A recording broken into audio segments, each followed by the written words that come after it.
Okay, we're gonna talk about episode 2 of the Rings of Power. Let's get it over with. Hey guys, my name is Kay Falcon and welcome back to my channel.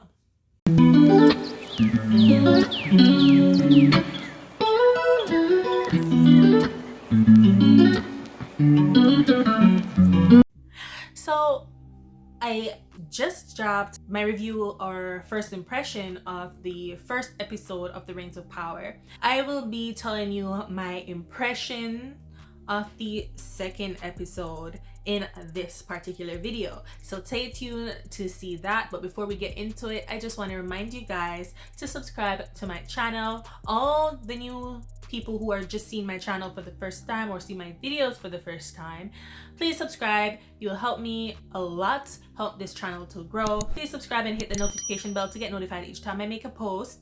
Like this video, give it a thumbs up, and leave a comment down below. I would love to hear your thoughts and opinions regarding this TV show. I feel like it makes interesting conversation. So yeah, I'd love to hear your thoughts about it. So episode 2 begins with Galadriel swimming. I forgot to mention in the first one that it ended with Galadriel kind of diving overboard into the water before going into Valinor. That was supposed to be their big suspense scene, but she jumped out of nowhere into the middle of this vast ocean, right? And then she started swimming. No, she's thousands of miles away. Thousands of miles away. And she's just swimming. I mean, even for an elf, that's a stupid move. Then it cuts to the Harfoots, specifically to Nori, as she's standing in the crater that's on fire. Smart move, right? And her friend Poppy calls out to her and runs towards the fire. At the same time, they're talking about, oh no, be careful, blah, blah, blah. And Nori ends up getting pushed into the crater filled with fire. And then, the fire's not hot. Like, girl, you were literally standing on the edge of the crater. You're telling me you couldn't feel the heat? And who does that? Who sees somebody and runs towards the fire? When you stop, call out to her and be like, Nori, get your butt back here. What are you doing at the edge of the crater? But with the dialogue that goes on there, it's very clear that Poppy is the sensible one out of the two. They're trying to paint Nori as, a very likable character. But to me, I just found her to be extremely stupid. Not a criticism on the actress, but a criticism on the character. I found that a lot of the scenes in episode 2 was hardly any pause, especially with scenes that are supposed to be very dramatic. There were hardly any time to pause to really enhance the dramatic effect, which kind of made the scenes very flat, in my opinion. And again, no emotional attachment. In episode 2, that is where they walk through the town. And there's no time for us as the viewer to really notice what's happening, notice the fact that everything's empty, nobody's there. No, instead they just tell us everything. Oh, there's no one here. Oh, there's a big hole. Oh, this wasn't done by men. Like, Bronwyn, how do you know that? How do you know it's not done by men? Where is your proof? Then it cuts to Elrond and Celebrimbor in Celebrimbor's office, forge area in Eregion. And they're talking about Fëanor's hammer, which struck me as odd, as it's because of Fëanor and his actions that he lost his parents. But that's the point. He's there fangirling over Fëanor's hammer, which a criticism on the hammer I didn't like. Unpopular opinion, but I didn't like the hammer. To me, it was very impractical. It looked elven to some extent. However, the jewels to me kind of made it look tacky more and very impractical. It doesn't seem very practical to have jewels on a working hammer. It just looks more like a hammer that you're supposed to hang up and use as decoration, something pretty to look at. But I didn't like it, my personal opinion, right?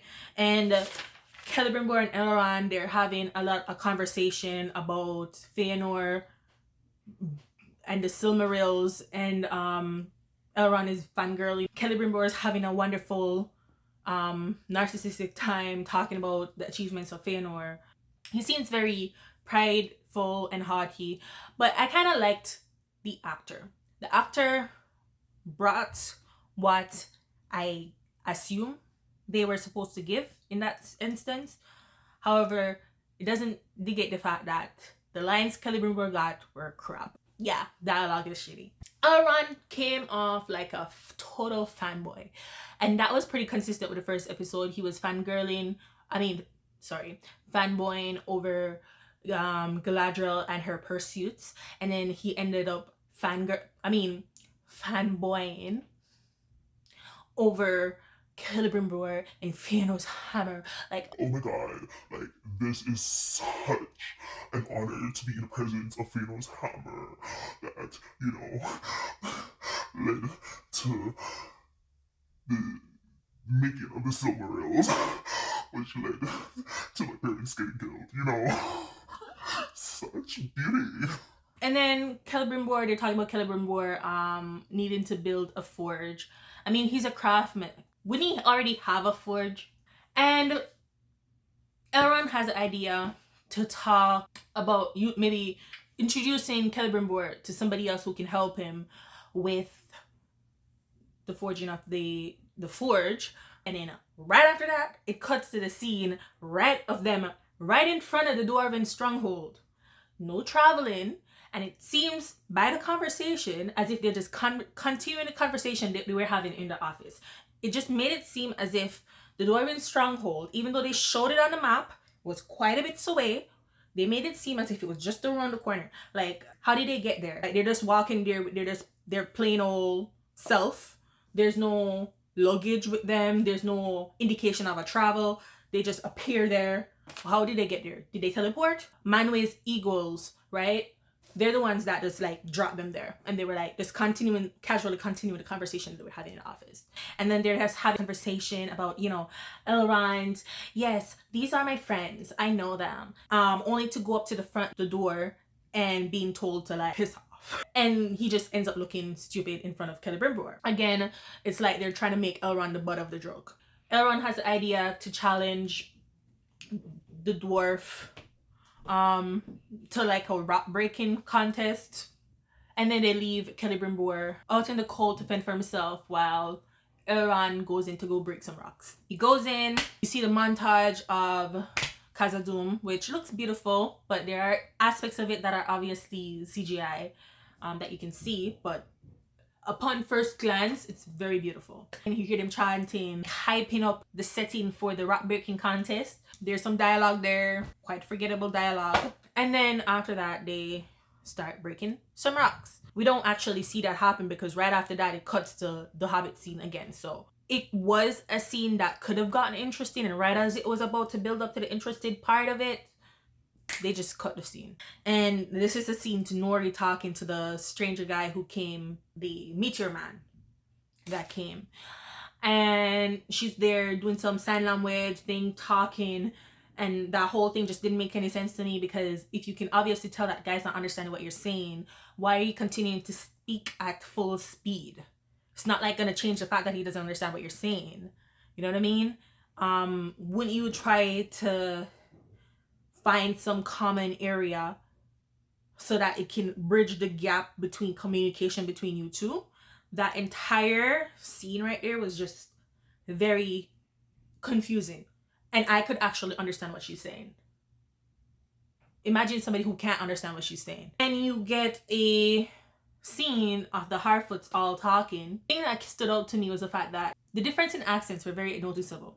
Like, sometimes it was British, sometimes it was Irish, sometimes it was a little bit Scottish, and they were like blending all of them. Sometimes it was even American. They were like blending all of them, and it just came off as very weird. There's no consistency there. The scene flips between the hobbits in the village, Harfoots in the village, and the Harfoot Nori with interacting with the stranger Gandalf. Meteor Man. There's a big dramatic scene that's supposed to remind you of Gandalf, and in it, he says something. I think this is the first time we've heard his voice. He says something that reminds me of Gandalf's true name as when he was a Maya before he became Gandalf.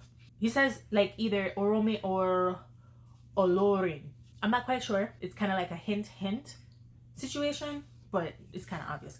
During that whole dramatic scene, there's a scene where Nori's dad, as because Nori's not there, takes up the mantle of trying to help set up some tent or something, and then he snaps his foot. And there's a bit of confusion in terms of like what the correlation between that is and the foot. I'm guessing that they're trying to say, oh, how he snapped his foot because Nori wasn't there to do the job instead, and you know she made this old man do it instead. But even just the snapping of the foot just looks very unrealistic to me. Poppy told her that he snapped his leg, and she ran back to the village to see it and whatever. And there was this like huge air of disappointment, which I, for the life of me, couldn't figure out why they were disappointed. Like, yes, it's sad that he snapped his foot and whatever not, but it's not like he wouldn't heal. I didn't really understand what the whole issue was at that time. I found out afterwards, but even then I was like, it is such a silly reason. And then it goes back to Galadriel, who we find is still swimming, and then lo and behold, comes across a raft that has some people that were on a shipwreck, and then they save her, and then they realize that there's an elf, and then there's like oh my god, they're an elf type of moment. Not in awe, but more like hatred. They're supposed to be from the Saltlands. How they ended up there, we don't know. There's this sea monster-ish thing, I think that he called the worm. And then Halbrand was like, be still. And I'm like, where are you gonna go? So the thing comes, Galadriel gets thrown overboard because the monster ignores her and goes directly for them in the raft. She's there swimming, looking at the tail of the thing, and just basically looking like an outsider, looking at the whole image going on, not providing any assistance, which I understand considering that they threw her up as a sacrifice, but whatever. Not consistent with her character, but I understand. Halbrand somehow comes with a part of the raft that wasn't that big to begin with and decides to save her. How Halbrand survived when nobody else did, that's the question. It cuts to Elrond and the rock sea. He gets tired, basically. It's supposed to seem as if they were like breaking rocks for a very long period of time, but the scene just didn't look realistic for an elf and a dwarf. The scene just had like a couple rocks around. Like, where did the rest of the rocks go? I'm expecting to see a mountain of rocks behind them to like signal how many rocks they broke in order to like get to the point of exhaustion for an elf and for a dwarf. And no, just a few scattered, broken stones. Elrond lost the match. The hammer broke, again making fun of Elrond. During the fourth, and Elrond, after the whole rock breaking match, had a little heart-to-heart where during the fourth was mad at Elrond because he didn't attend his wedding, didn't see the birth of his children, etc., etc. No explanation of why he wasn't able to make it, or even if he was sent an invitation, you know, because if you're expecting somebody to be there, like, you'd at least send them an invitation so they know that they should come, right? Especially considering that elves live for a very long time, so their sense of timing might not necessarily be the same as a dwarf, and dwarfs live a very long time too, right? The dialogue between that was very wooden, and it was very apparent in that scene that was like in that elevator-ish. I call it elevator because we're going up. It looks very fake. The background, you could see very bad CGI, and because they were standing still, you could focus more on the dialogue, which was apparent that it was super crappy. I feel like even theater plays have better dialogue like this, and it was the speech itself, especially with Elrond, like them trying to mimic Tolkien's way of writing, was very odd. It was very flat. I didn't connect with the story right there. I understood Durin's plight and I understood what was going on, but there was no emotional connection there with me. It enters Disa, which surprisingly is not a bad character. Just like you can't judge a book by its cover, you can't judge an actress by her interviews. But she wasn't horrible. She was actually, you know, a little bit of a fresh air for a bit. I find that though, I don't like how her eyes were looking. They looked very strange. Even though Disa's acting wasn't horrible. The accent, these are just switch between Irish, sometimes Scottish, and then British again, and it was not very consistent. And then it goes back to Galadriel and Halbrand. I find that any interaction between Galadriel and Halbrand, especially as they're stuck on a raft together, there's something very uncomfortable about it. It kind of reminded me a little bit of Pirates of the Caribbean, where they were trying to make a love connection between William and Elizabeth.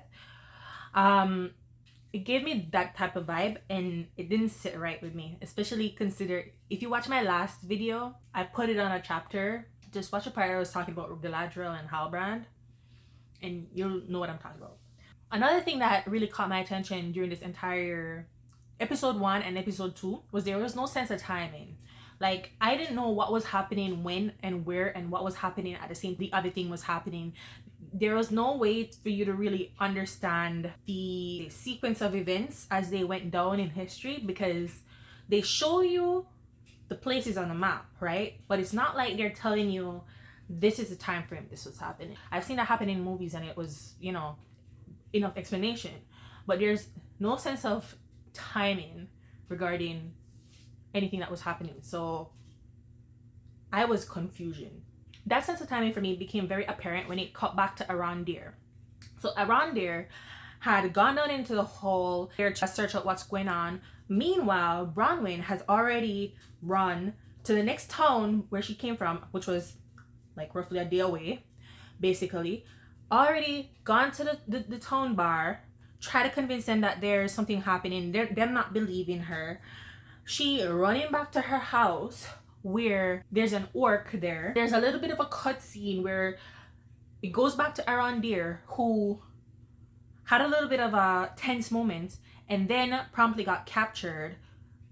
You're not supposed to know who captured him, but given the context, they're thinking now that orcs are the one who captured him. And then it goes to Bronwyn, who's now fighting an orc.